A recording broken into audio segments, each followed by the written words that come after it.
Hello to everyone.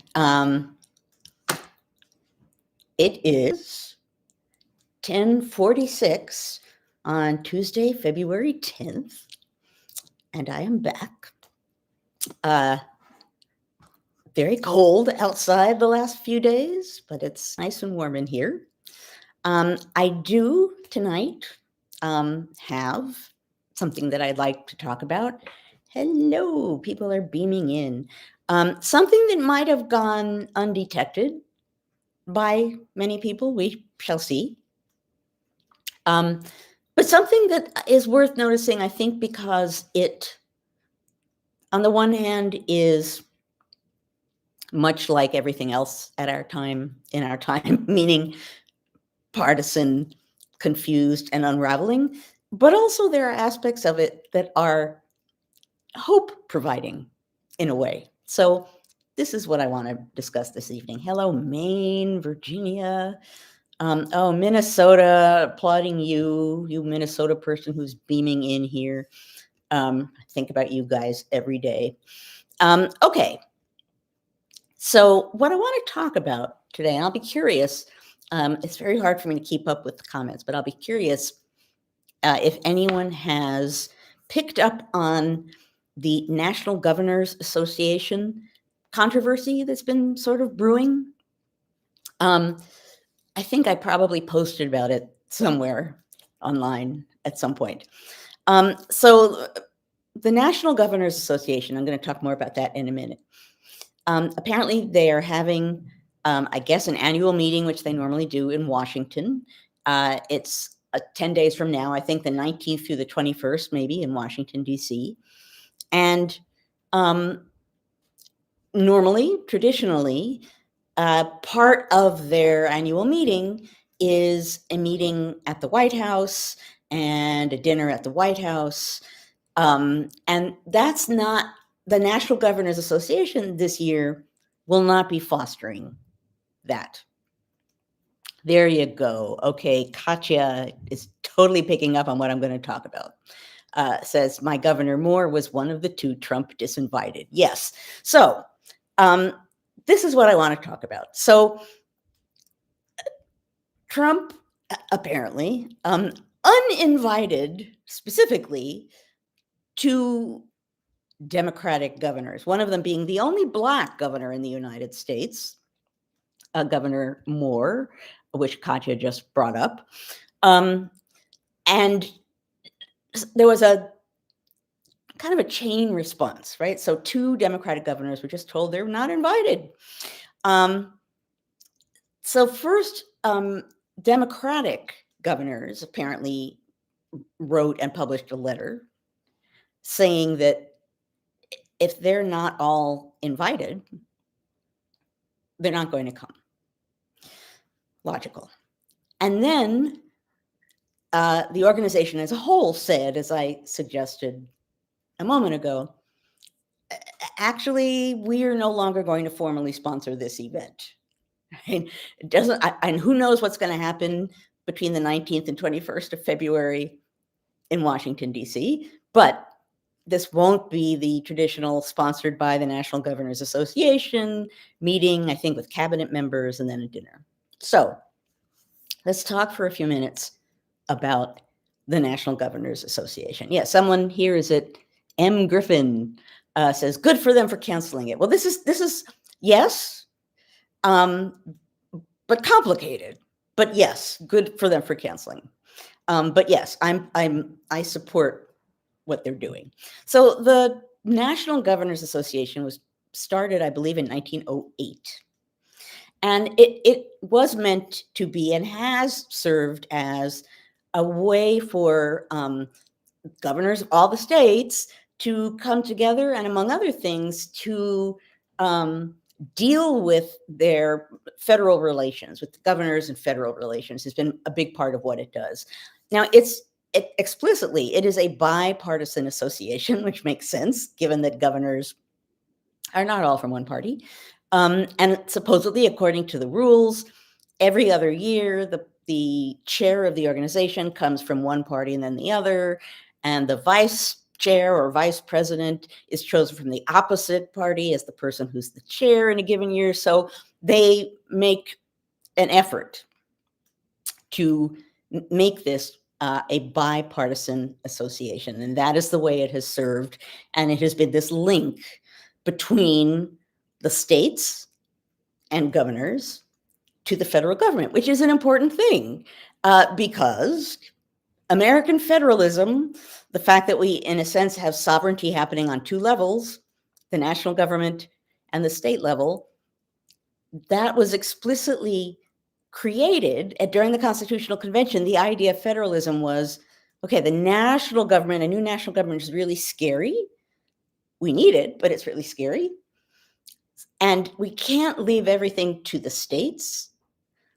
So what we can do is we can say that people are citizens of their state and of the nation as a whole, and there will be an area in which precisely what falls under state or national jurisdictions will kind of depend, and that will be sorted through. And that gray area that suggested that the national government doesn't control everything was an important part of why the Constitution was accepted, because it made it seem that there wasn't going to be some all-powerful national government beaming in and taking over. Federalism was a way to finesse that and to really make a government that was national, but not all national.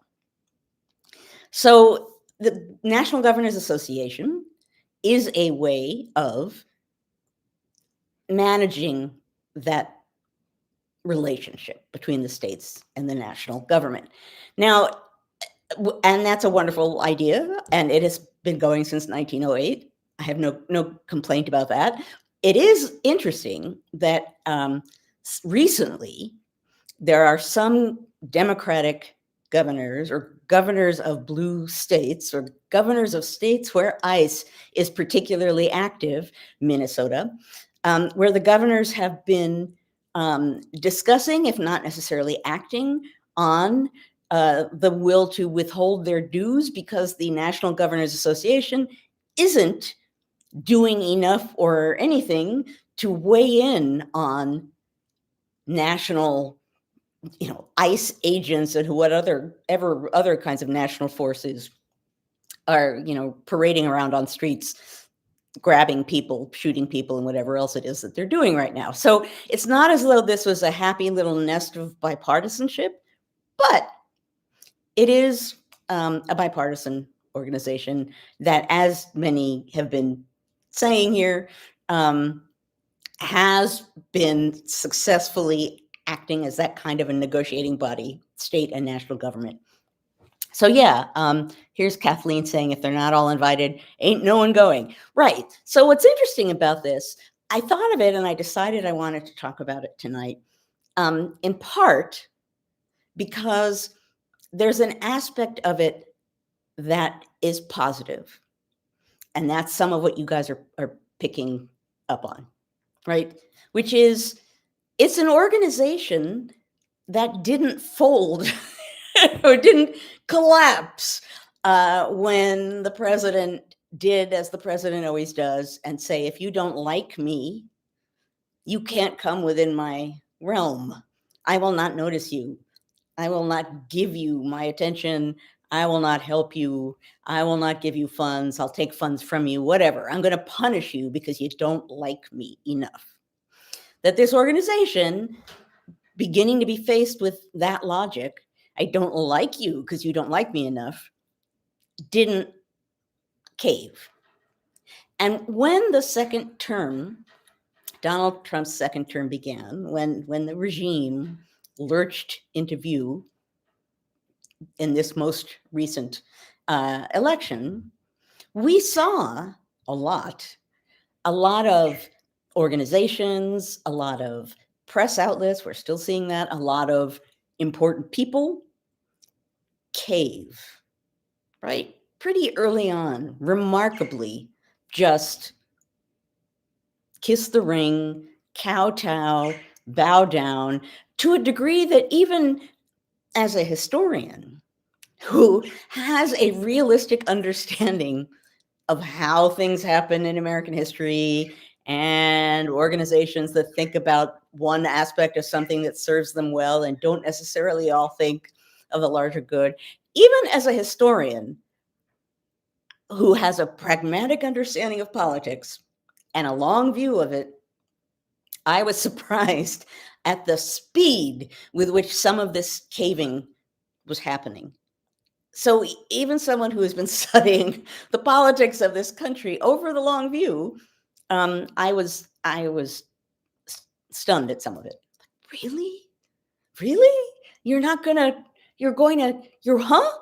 Press outlets, I wasn't the only historian who was just amazed, not necessarily at the fact that there was this kind of caving, but how fast it was. How quick. You're not supposed to surrender in advance. Well, there are a lot of people and organizations, maybe not in advance, but right when, the moment came, new regime, they did. So part of why I wanted to talk about this today is because it's an organization that in the end said, okay, this is not going to fall under our formal meeting, which is why I said, I don't know what's going to happen. I don't know if there will be a dinner and a meeting, but it just won't have anything to do with the National Governors Association, and it will be only Republican governors. I don't know. Maybe that's the way this is going to be finessed, is that only Republican governors will be at the White House, but it won't be through this organization, which is the pretty measly compromise, but still, at least the organization didn't just cave. So that's a positive, right? And I realize it's not the world's biggest positive, but in this moment, with this regime being as demanding and violent as it is, it might have been a moment in which people would be taking sides, and the National Governors Association might have said, oh, who cares? It's good that they didn't. I think also the fact that they didn't cave is a sign of something else we've talked about here more than one night, which I firmly believe and many others do too, which is that this regime is losing power, which I realize, and I've said this before, is counterintuitive, because what we see are thugs in the street, breaking windows, dragging people out of cars, disappearing people, taking kids, punishing kids. I mean, I can't even go on. It's a long list of abuses, ugliness, violence, unacceptable going on in the streets. And part of the reason for that display is to spread the message that they're really strong. And we should be really scared, because look at what we can see in the streets. They're pounding their chests, say, look at us, we're really powerful. However, and I know I've said this before, but I'm going to say it again, if they were that powerful, they would not need to be so busy parading around, displaying in the street, filming it and making cute little videos of it. They are not only not as strong as they are claiming to be, but if you wander around, Google around in your spare time, and you will see that again and again and again, there are many reports of the ways in which they're losing steam, they're losing power, that now leading Republicans are not necessarily falling in line. Who the heck knows what's going to happen now that members of Congress are looking at the unredacted Epstein files? There's a lot going on right now, and it does not suggest Republicans all in a line marching according to the regime's commands. So they are not living in an environment where everyone, either out of a sense of fear or a sense of loyalty or both, their hold of that kind is weakening day by day. And so part of a way to think about the National Governors Association saying, okay, no, we're not going to, whatever happens at the White House, it's not going to be through us, could be, one could attach it to that as well and say, well, now it might be in this moment, easier for an organization to say, no, we don't like that. We don't want to do that. It's a tricky moment, whether you're a blue state or a red state. It's a tricky moment given the ways in which national level force is being pushed against states. I think to myself, as a historian who teaches about politics, I don't teach the 20th century, right? I teach the late 18th and early 19th century.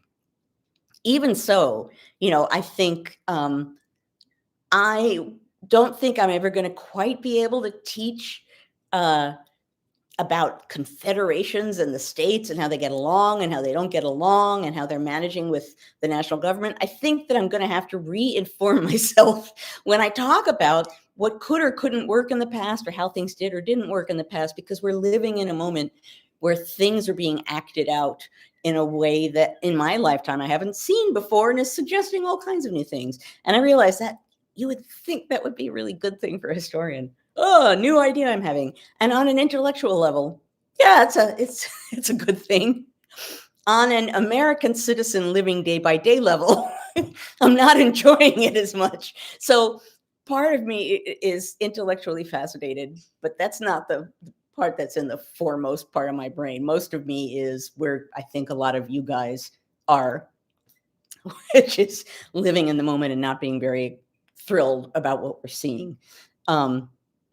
I'm trying to catch up to what you guys are saying. Yeah, well, so it is really interesting. Some of you are saying the governors see the results of their actions every day. They're more responsive to their constituents. Certainly, they're in the midst of their constituents. They live among them. When during the Constitutional Convention and around that time, one of the things that the politically minded thought about, and it was why they wanted term limits of all kinds, particularly for members of Congress. The idea was, yeah, you can go to the national capital, which first was New York briefly and then was Philadelphia. Yeah, you can go to Philadelphia and you can do whatever the heck you want in Philadelphia, and you're not going to be immediately reliant on or reporting to your constituents. I mean, and given how hard it was to communicate in that era, your constituents might have absolutely no idea what you're doing. And the idea was, well, there have to be term limits. Why? Because these guys have to go home and stand amidst their constituents and defend what they did or didn't do. They have to face the people back home in one way or another. So yeah, that's a whole different level. Doesn't necessarily mean that governors are always going to be good guys, far from it. But there's a different way in state politics, a different intensity with which whoever's holding power has to connect with their constituency, with the people, because they're there together. I know. Vanessa says, I'd love for news to be boring again. Oh, wouldn't it be nice? Wouldn't it be nice if you didn't every time, I don't know about you, but I can sort of sense that's like something is appearing on my phone and I'll think, oh, no more breaking news. No more breaking news. No more breaking news. Stop. At any rate, my larger point here is there's an aspect of the National Governors Association story that is positive because they didn't immediately fold. There's an aspect of it that is a reminder of the ways in which there are lots of big cracks in the foundation of the regime's power hold. Both of those things matter a lot. And given that when I come here at the end of the day and beam in, make politics boring again, says Eli, yeah, wouldn't that be good? I like the old boring politics days. Who thought one would say that? But given how I beam in here at the end of the day, and I want to talk about something that I've thought about during the day, but I also want to talk about something that is a reminder about the logistics of this moment and things that we need to own about this moment. The idea that there are cracks in the foundation for this regime, and that some organizations, for whatever reasons and with whatever outcome, are not immediately caving and folding, those are good things. Those are positive things. And I think it's really, really, really easy to not see any positive things. It's hard to see the positive things because the negative things are like a swirling tornado of bad.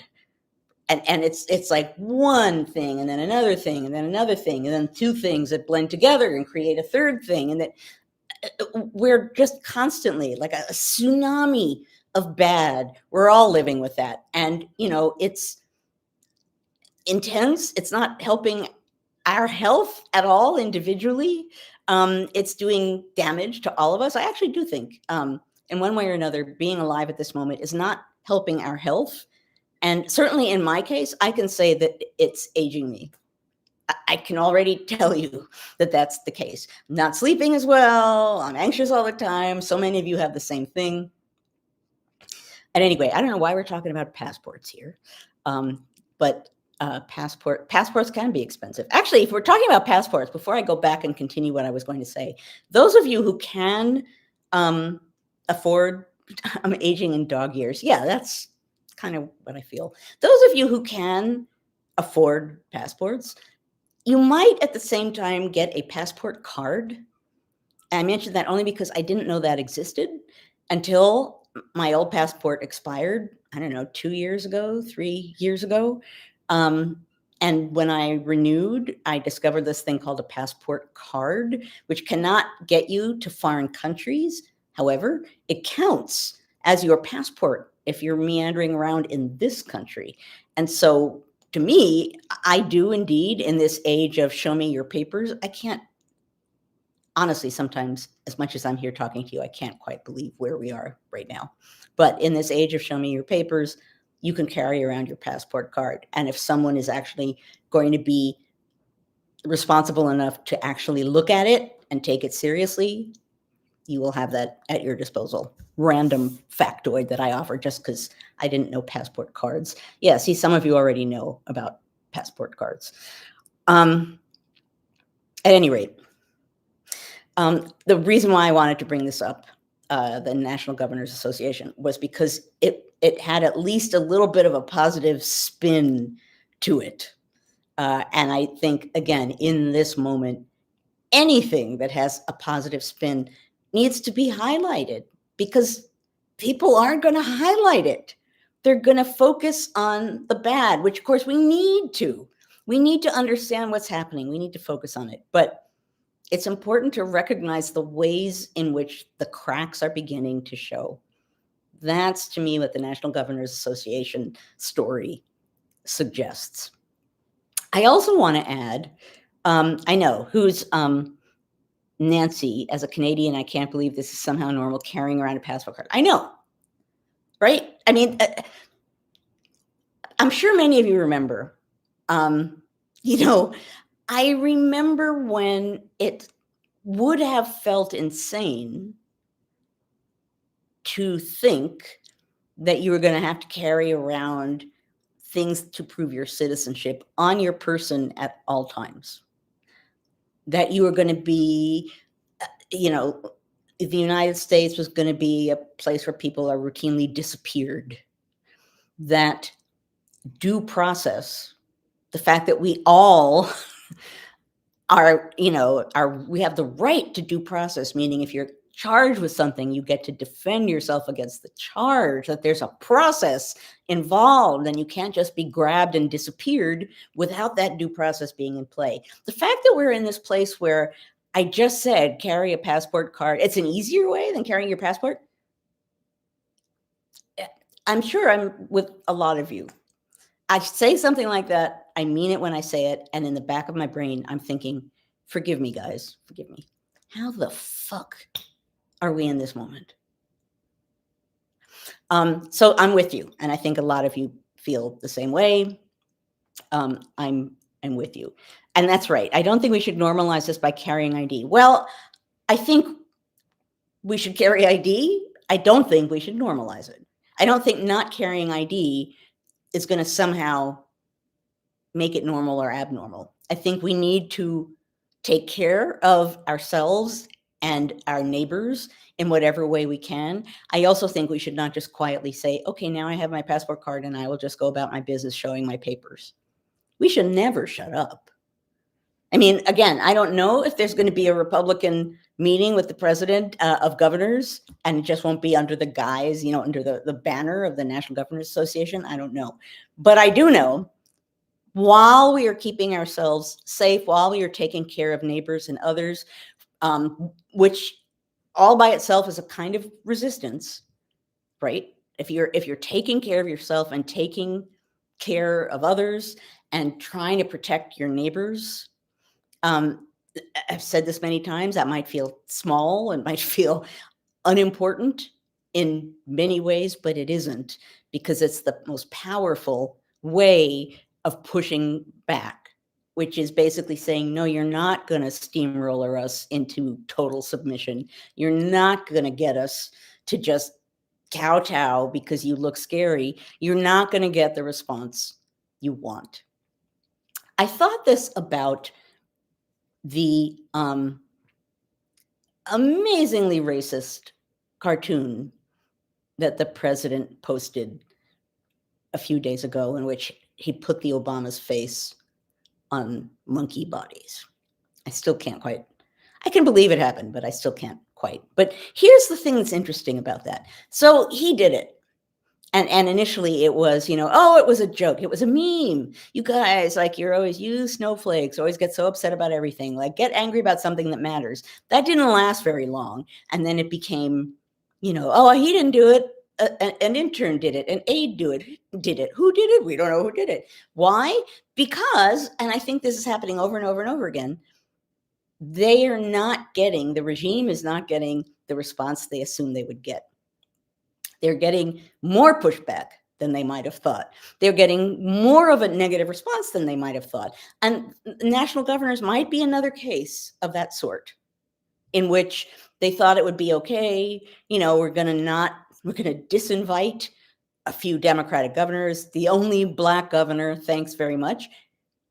And, people aren't going to care about that. And the people who do care are going to like it, because that's what our base wants. That's what our base likes. Well, no, not so much. And I'm sure there are some people out there who like it and think it's an A1 thing. But the fact of the matter is, people didn't roll over. And that matters. As minimal as that sounds, as sad as it is to say, yay, they didn't roll over, I will take that as important in this moment, because it's a sign of less power, less force, and a willingness to stand up against thugs and those who are ordering them to be thugs. All of that matters. I read, and yes, I agree with Terry. So grateful for those creating pushback of all kinds, right? I mean, all kinds. I read an article in the last day or two about, and I think I posted about it, about how now school children in Minneapolis, some of them, children of immigrants, are afraid to go to school because they're afraid, that they will go out and get grabbed, or while they're out, their parents will get grabbed. So they're not going to school. This is worth Googling from a reputable source as well. That is, I can't remember what press outlet I looked at, but I actually read it and looked at it to make sure it was real. That school attendance is dropping precipitously because kids are afraid to go to school. And as a product of that, they're not getting free breakfast and free lunch, these kids.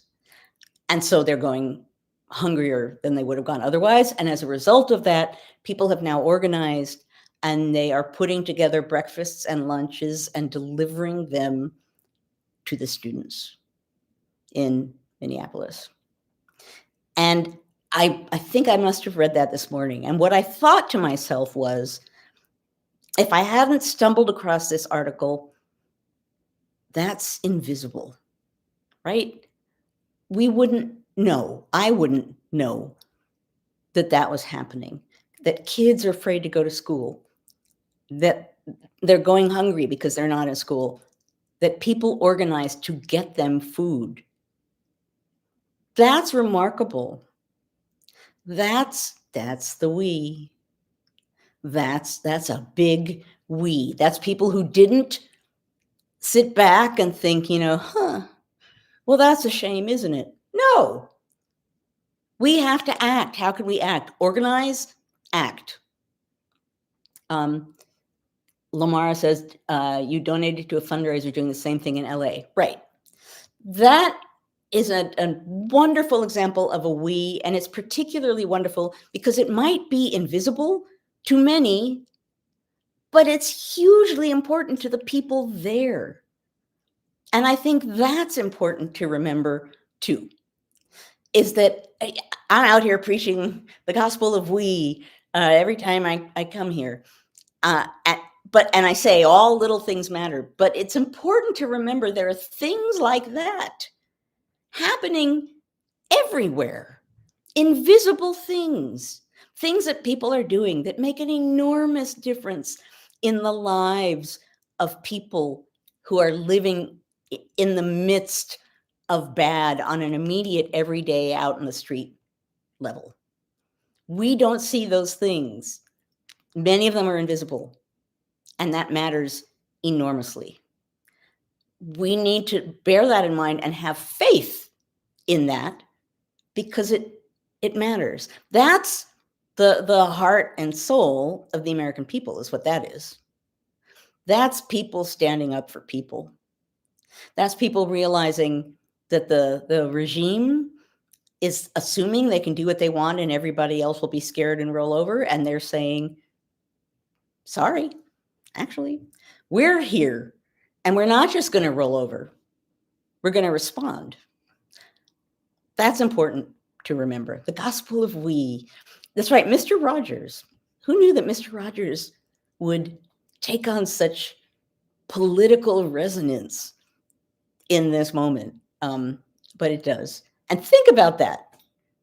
Won't you be my neighbor? And that has now become a political statement. That is tragically sad, but also really important, because we are all neighbors. All of us here in this community are neighbors of a sort. So I guess I'm not going to go on for very much longer. I will conclude by saying, I'm trying to catch up with what you guys are saying. Why have our political sensibilities changed so much? Well, I don't know if it's that our political sensibilities have changed. I think over time, it doesn't take a lot to shift foundations, which is what I've been saying about the regime. But think about the massive amount of change that's happened in a relatively short amount of time. And that's not the start of the trajectory of that change. It's been long standing to lead us to where we are now. Who saves us? We save us. No one's writing in from on high. The government is doing what governments do, and there are some people with power who actually are in the moment and standing up in important ways, and there are some people with power who very decidedly are not. And one might hope that, generally speaking, that the Democratic Party as a whole responded differently than they have. There are many Democrats who are standing up and doing the right thing.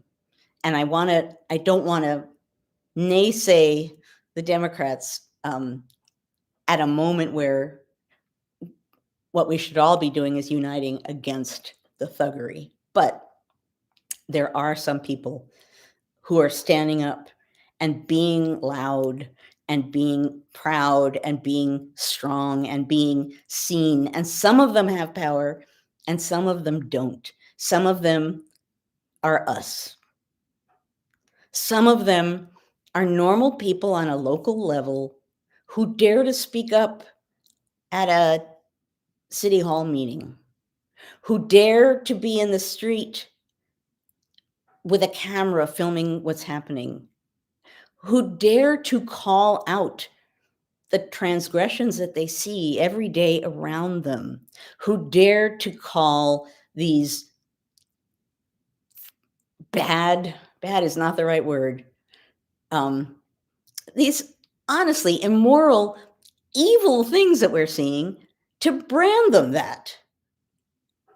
We're not in a moment of normal politics. That's the biggest understatement of the year.